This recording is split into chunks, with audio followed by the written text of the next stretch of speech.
All right, my lovelies. Today we are going to talk about what a typical step-by-step path to self-publishing looks like. If this is going to be a broad outline and the steps that you may consider, and most of them that I would recommend to any writer who wants to self-publish. It's not an exact science here. You know, you do what's right for you, but there are many things that you on this step-by-step list that you should be doing if you want to self-publish. And for purposes of this video, we're just going to focus on, I'm just going to refer to Amazon. That's going to be the platform we'll focus on. In another video, I will talk about additional platforms that you can consider. There are many, there are many good options. Amazon is just the mammoth, and it is, one of the easier systems to use in my experience. So it is something that I definitely encourage my clients who are looking to self-publish to consider in their search and in their comparison of other platforms. So let's jump in. Step number one, you have to write the book. You go through the process of, writing everything we've been working on, right? Writing, getting it structured and outline and doing the writing. And don't forget the front and back matter. We talked about that in a couple lessons, I believe, and maybe October or so. Anyway, we talked about that a few months ago. The front and back matter looks like a copyright page. This is something you're going to put in the front. Maybe your dedication or, maybe a little quote or something that you want to include in the front that sets the tone for your book. Maybe there's an acknowledgement page. Your table of contents obviously is something that you may or may not include. We'll get to that. And so that's kind of the stuff in the front, right? But notable, you do have to insert your own copyright page. This is something we will talk about the legalities of writing a book in a separate video, but it's a really simple, quick little thing. You can Google copyright, standard copyright language. I believe Amazon's formatting guidelines might even give you some standard language. It basically just says, like, you can't copy my stuff unless you contact me and get permission. This is the property of me, the writer. It's really, really standard language. There's not a lot of variation to the standard part. But if you do include some maybe medical or mental health based information, you may have a bit of a disclaimer in there saying like, hey, I'm not a doctor, I don't play one on the internet, consult your physician, whatever. I've edited many books in that kind of health and wellness realm where, more nonfiction, self-help type of books where we do have a disclaimer in there, a legal disclaimer. Like I can't diagnose anything for you, et cetera, et cetera. So your book may or may not need some more information in the front, but that's kind of your typical matter. And then in the back, you can do like an about the author page, besides like a prologue and epilogue. These are kind of additional pieces. And don't forget, you also need to write your book cover, your back book cover, right? The little blurb that goes on the back of your book cover. So we did talk about that in one of the foundational lessons. And now that your book is done, you can go back and revisit and see if it needs any updating. But there's typically kind of a word limit. You just need to be able to fit it on the cover. And then Amazon, you will use that book cover blurb. You can use that for your description of the book on Amazon. And that also has a word limit or character limit that you'll want to follow. So just keep that in mind. You may have a couple different versions.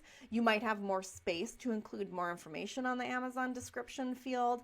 So you could have a couple different versions there. But just when you're writing the book, when you're done, think about these pieces of the book. And then, of course, you're going to go through the editing, the self-editing, maybe getting feedback from betas and other non-professionals. And then you can hire professionals to do an actual edit. What I recommend for self-publishing authors who are maybe on more of a strict budget is to hire at least one professional. Look for an editor who will pay attention to, some of that stuff we talked about in the editing. I talked about line editing, the grammar, the spelling, how it's worded. You don't, at this point, unless you put more money into you want need help with the development and stuff, you're not at that stage. You really just want someone who can do a clean sweep for you at the very end. Look for those basic, commas and typos and, just basic proofreading stuff, as well as maybe some wording. So I highly recommend at least one review by a professional. Please figure out a budget for that and find the best money, the best that you can get with your budget. But ideally, what I'd love to see, and this is what I recommend to all my clients who I've edited for, is that I will do, or you hire someone to do a line edit, and then you kind of go through and you check out their edits and you accept some or you reject some or whatever. Maybe you make some additional revisions, but you hire a second person, a proofreader, to do the last read through. I think it's so valuable to have two pairs of eyes on it, and especially to have someone do that last clean sweep that hasn't read it already, because they're not going to be distracted by getting into the story. So if you can swing it, I would do at least two reviews. If it's the same person, it's the same person, but do two reviews. It's super valuable. I've never had someone come back and say like, well, that second review was worthless. It's not. It's definitely not, especially if you lean more on the perfectionist side of things. You're going to want that second review because they're going to find a lot. They just are. A line editor is not going to be focused on every tiny detail that's a bit outside their scope. They're going to see a lot of things, and I see a lot when I do a line edit, but I do tell my clients, like, this shouldn't be considered your final proofread, because I'm not focusing on all of those tiny details. I'm focusing on the bigger pieces of the words, okay? So I'm not going to hammer that point home anymore, but my recommendation is at least one if you can't do two, but do two if you can. Okay, so once you have this thing edited and proofread and you're just like, the words are not moving from the page, you're done, right? Put the word final in the file, name, and don't touch that darn thing, right? Then you can start with the cover design process. You need to have a cover file. It's typically like a JPEG or something, like an image file. Amazon will have guidelines that will tell you exactly which file formats they need. And if you're working with a professional cover designer, they're well aware of the formats and the structure and all of that. So I would recommend hiring a professional if you can. It's typically not a huge expense. And again, we're going to talk about money in a different video just to kind of give you a broader overview of the whole process. But it shouldn't be a huge expense. However, there are DIY options. I really like the site Canva, C-A-N-V-A, if you haven't heard of it. A lot of my images in this group I've designed in Canva. I think they turn out really well. They're very professional looking, and they have book cover templates for you. So you will have this template that you can mess with the design of the front, with the title and the background and all of that. And then they have a template set up for the back where you put your content in. Sometimes you have a little barcode that you insert and all of that, your little contact information. So do some research here a little bit, figure out what should typically go on the back of a book or the front of the book. I've had many clients who have maybe quotes from advanced readers that they put on the cover, like, great video, great video, great, I'm making a great video. Great book, whatever, right? Obviously, you're going to get a better quote than that, but someone who can vouch for it, maybe with a name. We'll talk about that in another video too. So look at what goes onto the cover, and then you can kind of look into options to hire a professional designer or do a DIY. If you want to hire a professional designer, I would suggest checking out sites.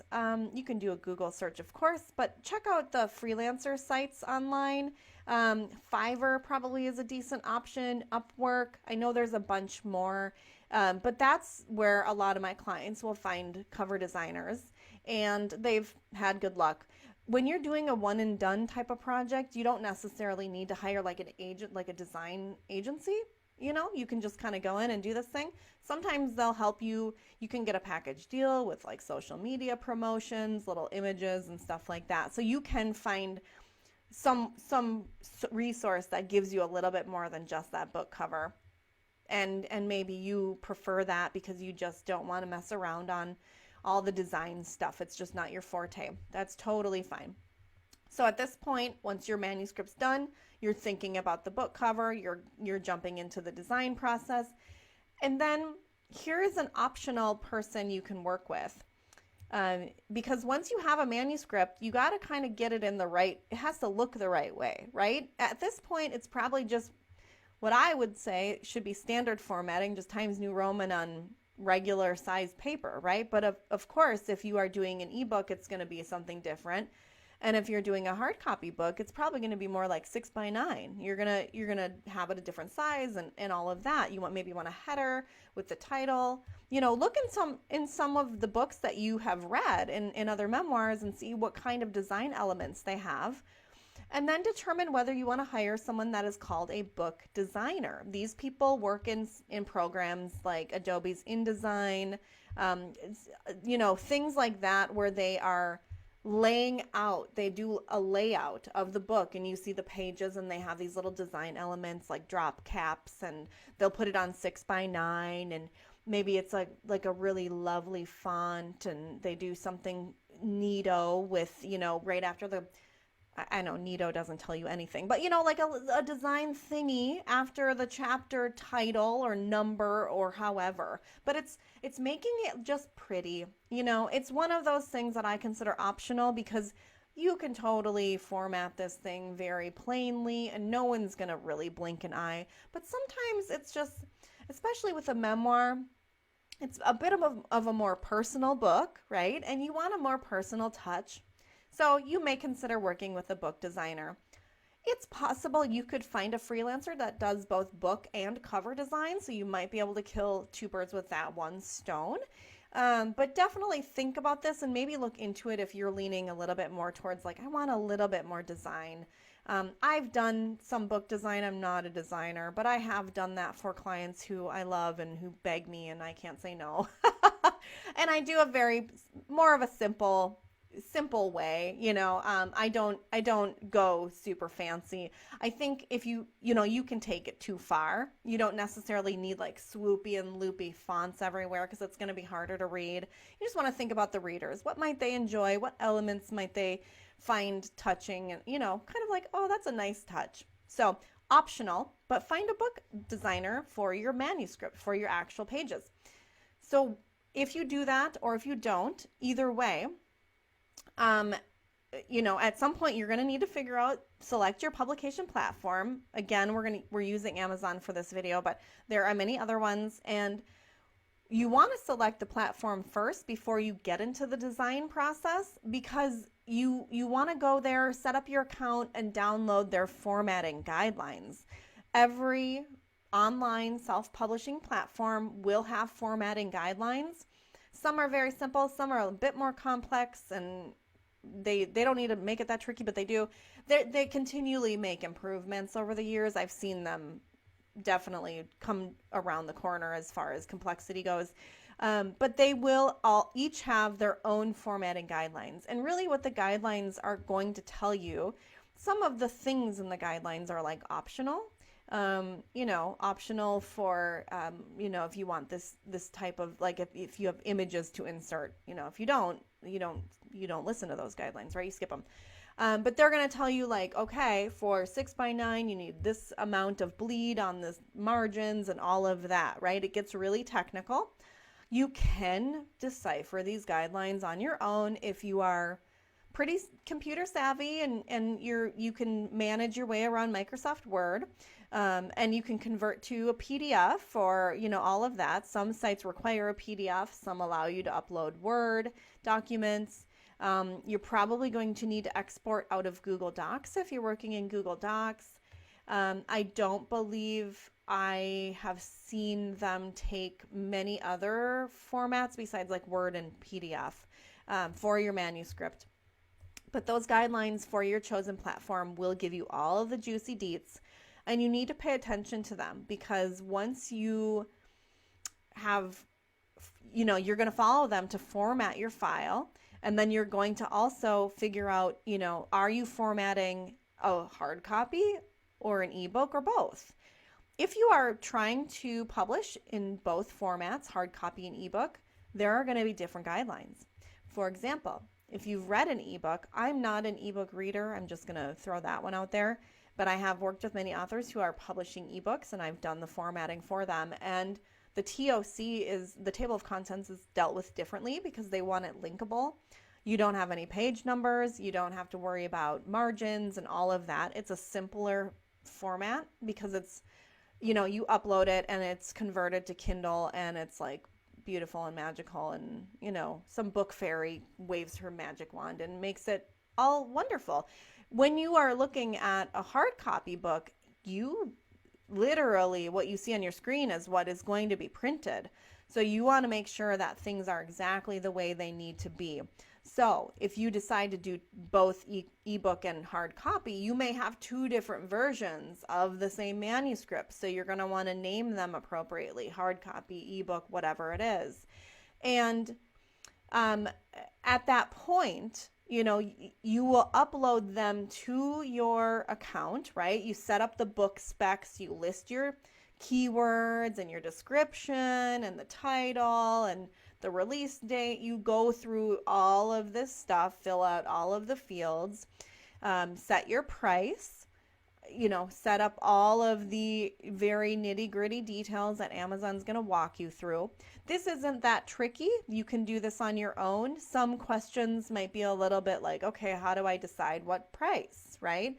Amazon is pretty good about providing you with additional resources for some of those things. So I'm not too concerned about, just saying like you'll be fine. You don't need someone to do this for you, but some clients do like someone who's familiar with the process to set this up for them. But once that is all set up, you upload your files, your manuscript file and your cover. And then like bada bing, bada boom, right? Almost. Okay. You upload them and then you go through this previewing process. And this is especially important for your hard copy books because you literally can flip through each page and make sure nothing's cut off, make sure there's no weird random spaces, make sure there's no like margin issues. And Amazon will hit you with errors. They'll say, okay, this page, whatever, there's an error here. And you go in and you mess with the file and you upload it again. And if you can see by my eye rolling, this has happened in the past. Word documents tend to be easy to work with, but sometimes there's like metadata, it's called, like in the background, that messes with things when you upload it to another system. So you kind of have to go through and go like, okay, how did this happen? And you retrace your steps. It can be a little bit of a process, but just be prepared that you may need to, go through this previewing process and maybe make some more tweaks. For example, if you wanted your chapters, your chapter pages, your chapter title pages to start all on the right side, but somehow like a page break didn't stick and one of them is showing on the preview on the left side, you're going to want to fix that, right? Just little tiny details, little finicky things, but I highly recommend going through every single page, even if you don't get hit by any errors. Just go through every page and make sure it looks the way you want it, because what happens is once you click that button and Amazon starts printing, you're going to be a little out of luck if you want to make some big changes.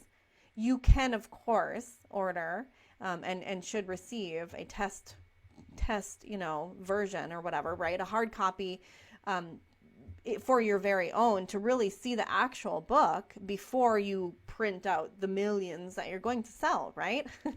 So there are ways to kind of fix errors after you print them.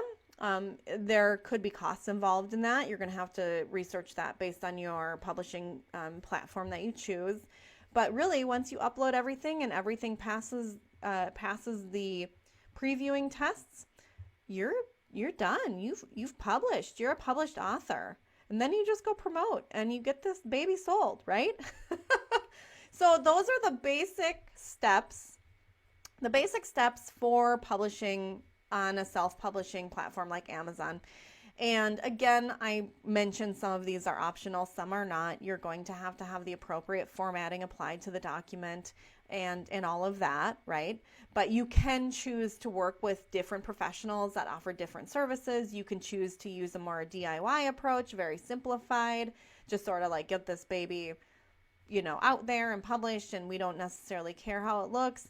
If you're only going with ebook, it's going to be a bit different than if you're going to do hard copy or both. So there are some variants, but this is what you could expect overall for this process.